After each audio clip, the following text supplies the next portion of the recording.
ഇപ്പുറത്തുള്ളവർ അപ്പുറത്തേക്ക് വരും, ഞങ്ങൾ അപ്പുറത്ത് വരുമ്പോൾ എന്തായിരിക്കും ഇന്ത്യൻ രാഷ്ട്രീയമെന്ന് കാണിച്ചു കൊടുക്കാമെന്ന് പറഞ്ഞു. അദ്ദേഹത്തിന്റെ സഹപ്രവർത്തകൻ, the Chief Minister of Punjab, he was a Lok Sabha member, a versatile personality, a singer, an artist. He succeeded in making the governor to run away from Punjab. The valiant fighter, Bhagwant Mann. बहुत बहुत धन्यवाद. सबसे पहले honourable chief minister of Kerala Shri Vijayan ji, मैं उनका बहुत धन्यवाद करता हूं कि उन्होंने आज संविधान को बचाने के लिए, डेमोक्रेसी को बचाने के लिए, फेडरल स्ट्रक्चर को बचाने के लिए एक पहल की है. हम सबको यहां बुलाया है. हमारे लिए, हमारी पार्टी के लिए ये जगह बेगानी नहीं है. हमारी पार्टी पैदा ही यहां से हुई थी, जंतर मंतर से. तो जैसा कि हमारे पार्टी के नेशनल कन्वीनर और क्रांतिकारी नेता श्री अरविंद केजरीवाल साहब ने कहा कि ये दिन भी देखना था कि मुख्यमंत्री बनने के बाद भी यहां आना पड़ रहा है. हमें अपने अपने सेक्रेटरिएट में होना चाहिए था, हमें अपने अपने ऑफिसेज में होना चाहिए था. पॉलिसीज, बजट के दिन चल रहे हैं, बजट बना रहे होते हम लोग. अब कहां इनसे अपने हक मांगने के लिए हमें जंतर मंतर पे आना पड़ रहा है. देश को बचाने के लिए हम सबका एक रहना बहुत जरूरी है. पंजाब एग्रेरियन स्टेट है, food bowl of India. Punjab में हम 182 lakh ton, 182 lakh metric ton हर साल चावल पैदा करके देश को देते हैं. और हमारा आरडीएफ का पैसा, रूरल डेवलपमेंट फंड, जिसका सीधा संबंध मंडियों और मंडियों को जाती हुई सड़कों से है, 5500 करोड़ रोक रखा है. हम सुप्रीम कोर्ट में घूम रहे हैं. हमारे गवर्नर साहब हमारे सेशन को इलीगल कह देते हैं कि जो सेशन चल रहा है इलीगल है. हमको सेशन बीच में बंद करके माननीय श्री चंद्रचूड़ जी के पास जाना पड़ता है. फिर पहली पेशी में वहां मान जाते हैं, हां जी लीगल है, जो कहोगे. भाई पहले ही मान जाते, हमारा काम क्यों रोक रहे हो आप लोग? मतलब पंजाब में बीजेपी इज नो वेयर. 117 में से 92 हमारे एमएलए हैं, बीजेपी के 2 हैं. चाहे तो स्कूटर पर बैठकर भी विधानसभा आ सकते हैं वो. लेकिन यहां वो अपोजिशन में नहीं है, वहां गवर्नर अपोजिशन होता है. वो हर रोज कोई ना कोई चिट्ठी निकालता है. मैंने कभी नहीं देखा कि गुजरात के गवर्नर ने किसी मुख्यमंत्री को चिट्ठी लिखी हो, उत्तर प्रदेश के गवर्नर ने कोई चिट्ठी लिखी हो. नहीं, तमिलनाडु का गवर्नर लिखता है, केरला का. और जब हमारे पक्ष में फैसला आया माननीय उच्च न्यायालय का कि गवर्नर जो है वो सिलेक्टेड है, इलेक्टेड राज करेंगे डेमोक्रेसी में, आप रोक नहीं सकते, डिक्टेट नहीं कर सकते. आप जो है किसी बिल पर बैठ नहीं सकते. जा तो वापस गवर्नमेंट को भेजो, या राष्ट्रपति को भेजो, या साइन करो. यही चीज लेके केरला की सरकार वहां गई सुप्रीम कोर्ट में. सुप्रीम कोर्ट ने क्या कहा कि हमने परसों, जब इनके वकील को कहा कि परसों हमने पंजाब का एक फैसला दिया था, वो पढ़ के मेरे पास अगले हफ्ते आ जाना. अगले हफ्ते उनका पढ़ लिया, यही फैसला केरला में लागू होगा. हमें सुप्रीम कोर्ट में बात में सुप्रीम कोर्ट में जाना पड़ रहा है. अभी आपने देखा होगा डेमोक्रेसी का हाल चंडीगढ़ में. 36 पार्षद हैं, उसमें इंडिया अलायंस के 20 हैं, इनके 16 हैं, including member parliament of Chandigarh. तो इनके 16 के 16 ठीक उन्होंने वोट डाला. लेकिन हमारे 20 में से 8 को इनवैलिड वोट कर दिया कि इनका वोट गलत डाला हुआ है, इनको वोट नहीं डालना आता, इन्होंने मोहर अच्छे से नहीं लगाई. अरे भाई वो पहली बार मोहर नहीं लगा रहे थे, हर साल चुनाव होता है, चौथी 5वीं बार लगा रहे थे. लेकिन जब वीडियो साहब फिर सुप्रीम कोर्ट जाना पड़ा. जब सुप्रीम कोर्ट ने देखा, सबने देखा कैसे वोटों की गिनती हो रही थी, ऐसे वो प्रिजाइडिंग अफसर, ये किधर रखूं, बीजेपी वालों के काम मैं इधर रख देता हूं. फिर ये वाली चलो ये वाली भी इधर ही रख देता हूं, थोड़ा इनको बढ़ाना, ऐसे मीडिया खड़ा है, ये बात ध्यान से सुन लेना और टेलीकास्ट कर देना अगर आपके मालिक माने तो। 36 वोट गिनने में 8 वोट कैंसिल कर दिए, ऑलमोस्ट 25% वोटों का घोटाला हो गया। मात्र 36 वोट गिनने में 25% वोटों का घोटाला कर गए।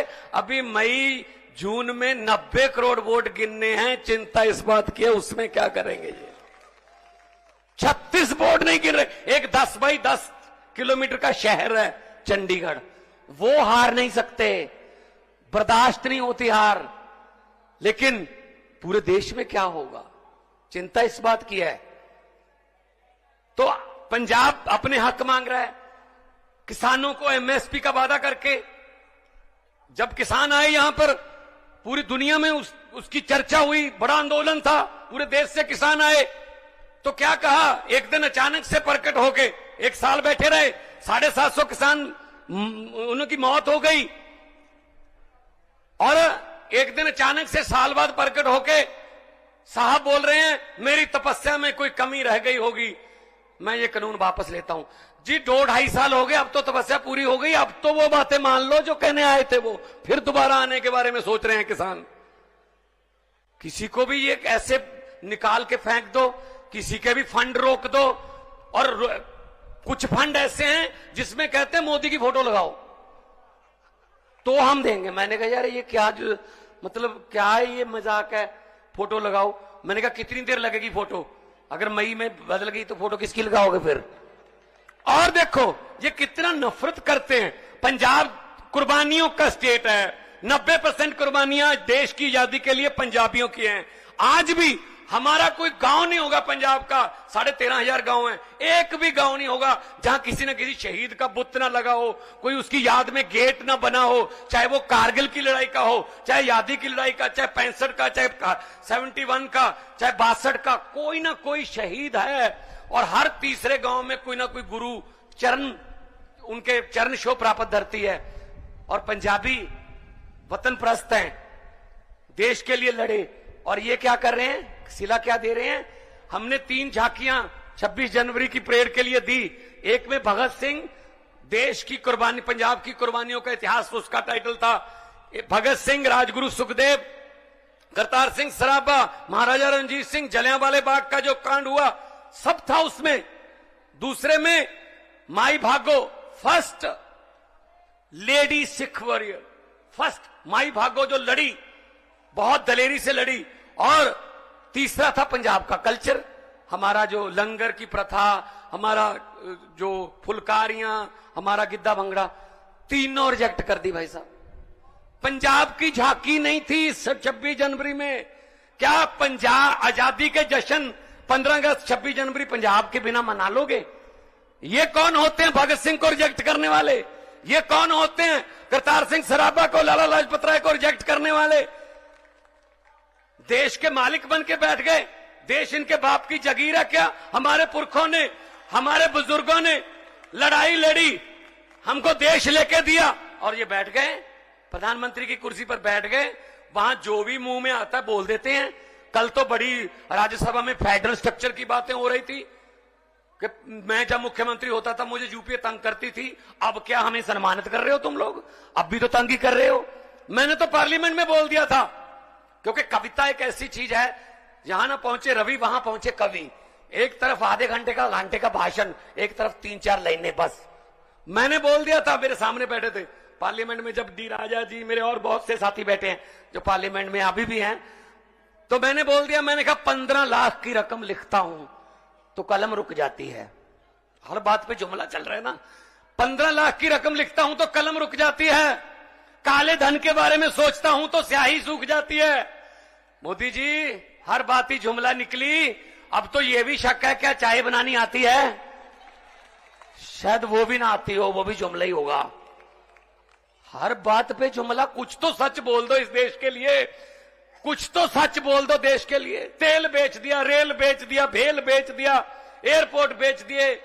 जैसा कि कहा जा रहा था कि केरला में हम कहते हैं इंटरनेशनल एयरपोर्ट कर दो, नहीं कर रहे। ऐसे ही हमारे साथ कर रहे हैं। मोहाली और अमृतसर को इंटरनेशनल कर दो, पूरी दुनिया में पंजाबी बसते हैं, हमें दिल्ली का सफर आना जाना जो है कम हो जाएगा, नहीं करते। अपने बंदों को दे रखे हैं सारा। उसका टाइटल था भगत सिंह, राजगुरु सुखदेव, करतार सिंह सराबा, महाराजा रणजीत सिंह, जलियांवाले बाग का जो कांड हुआ सब था उसमें। दूसरे में माई भागो, first lady Sikh warrior, first my भागो जो लड़ी, बहुत दलेरी से लड़ी। और तीसरा था पंजाब का कल्चर, हमारा जो लंगर की प्रथा, हमारा जो फुलकारियां, हमारा गिद्दा भंगड़ा, तीनों रिजेक्ट कर दी भाई साहब। पंजाब की झांकी नहीं थी 26 जनवरी में। क्या पंजाब आजादी के जश्न 15 अगस्त 26 जनवरी पंजाब के बिना मना लोगे? ये कौन होते हैं भगत सिंह को रिजेक्ट करने वाले? ये कौन होते हैं करतार सिंह सराबा को, लाला लाजपत राय को रिजेक्ट करने वाले? देश के मालिक बन के बैठ गए। देश इनके बाप की जगीर है क्या? हमारे पुरखों ने, हमारे बुजुर्गों ने लड़ाई लड़ी, हमको देश लेके दिया, और ये बैठ गए प्रधानमंत्री की कुर्सी पर बैठ गए। वहां जो भी मुंह में आता है बोल देते हैं। कल तो बड़ी राज्यसभा में फेडरल स्ट्रक्चर की बातें हो रही थी कि मैं जब मुख्यमंत्री होता था मुझे यूपीए तंग करती थी, अब क्या हमें सम्मानित कर रहे हो तुम लोग? अब भी तो तंग ही कर रहे हो। मैंने तो पार्लियामेंट में बोल दिया था, क्योंकि कविता एक ऐसी चीज है, जहां ना पहुंचे रवि वहां पहुंचे कवि। एक तरफ आधे घंटे का भाषण, एक तरफ 3-4 लाइनें बस। मैंने बोल दिया था, मेरे सामने बैठे थे पार्लियामेंट में, जब डी राजा जी, मेरे और बहुत से साथी बैठे हैं जो पार्लियामेंट में अभी भी हैं, तो मैंने बोल दिया, मैंने कहा 15 लाख की रकम लिखता हूं तो कलम रुक जाती है। हर बात पे जुमला चल रहा है ना। 15 लाख की रकम लिखता हूं तो कलम रुक जाती है। काले धन के बारे में सोचता हूं तो स्याही सूख जाती है। मोदी जी, हर बात ही जुमला निकली। अब तो यह भी शक है क्या चाय बनानी आती है? शायद वो भी ना आती हो, वो भी जुमला ही होगा। हर बात पे जुमला। कुछ तो सच बोल दो इस देश के लिए, कुछ तो सच बोल दो देश के लिए। तेल बेच दिया, रेल बेच दिया, भेल बेच दिया, एयरपोर्ट बेच दिए। जैसा कि कहा जा रहा था कि केरला में हम कहते हैं इंटरनेशनल एयरपोर्ट कर दो, नहीं कर रहे। ऐसे ही हमारे साथ कर रहे हैं। मोहाली और अमृतसर को इंटरनेशनल कर दो, पूरी दुनिया में पंजाबी बसते हैं, हमें दिल्ली का सफर आना जाना जो है कम हो जाएगा, नहीं करते। अपने बंदों को दे रखे हैं सारा कुछ। लेकिन हम यहां, जैसा कि अरविंद केजरीवाल साहब कह रहे थे, हम भीख मांगने नहीं आए, हम अपना हक मांगने आए हैं। हमारा जीएसटी का पैसा, हमारा एनएचएम का पैसा, हमारा आरडीएफ का पैसा और स्कीमों का पैसा रोक रखा है। ऐसे ऐसे आप दरियाओं को रोक नहीं सकते। दरिया अपना रास्ता खुद बनाते हैं।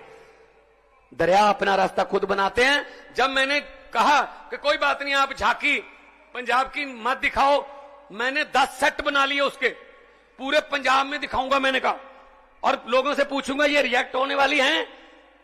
कौन है ये रिएक्ट करने वाले? कोई दफ्तर में बैठे बाबू, उनको क्या पता भगत सिंह की कुर्बानियां क्या थी? भगत सिंह ने लिखा था कि इश्क करना सबका पैदाइशी हक है, इश्क करना सबका पैदाइशी हक है, क्यों ना इस बार वतन की सरजमी को महबूब बना लिया जाए। वो कुर्बानियां करने वाले लोगों को ये रिजेक्ट कर रहे हैं। कौन होते हैं ये? तो जब मैंने कहा कि 26 जनवरी ना दिखाओ, मैं तो पंजाब में दिखाऊंगा, तब से मेरे पास लेटर आ रहे हैं, सर अगली 15 अगस्त, अगली 26 जनवरी, फिर 15 अगस्त, फिर 26 जनवरी, 3 साल की गारंटी लेते हैं कि पंजाब की झांकी इसमें होगी। मैंने कहा 3 साल की गारंटी तो लेते हो, अपने आप की गारंटी लेते हो क्या? तुम होगे 15 अगस्त तक? क्या पता कौन डिसीजन लेगा? जैसा कि अरविंद जी ने कहा, कौन इधर होगा, कौन इधर होगा, ये तो जनता डिसाइड करती है, पब्लिक है, सब जानती है। तो मैं ज्यादा समय नहीं लूंगा, बहुत सीनियर लोग बैठे हैं, बहुत बातें होनी है, मैं तो छोटा हूं, लेकिन हां, देश का प्यार दिल में है। और यही कहूंगा, ये अभी जो कर रहे हैं देश में, नफरत की राजनीति कर रहे हैं, हम तो स्कूलों की, अस्पतालों की, बिजली की, इंफ्रास्ट्रक्चर की राजनीति करते हैं। मैं तो यही कहूंगा कि लंबे सफर को मीलों में मत बांटिए, लंबे सफर को मीलों में मत बांटिए, कौम को कबीलों में मत बांटिए। एक बहता दरिया है मेरा भारत देश, इसको नदियों और झीलों में मत बांटिए। बहुत बहुत धन्यवाद, बहुत बहुत शुक्रिया जी। जय हिंद।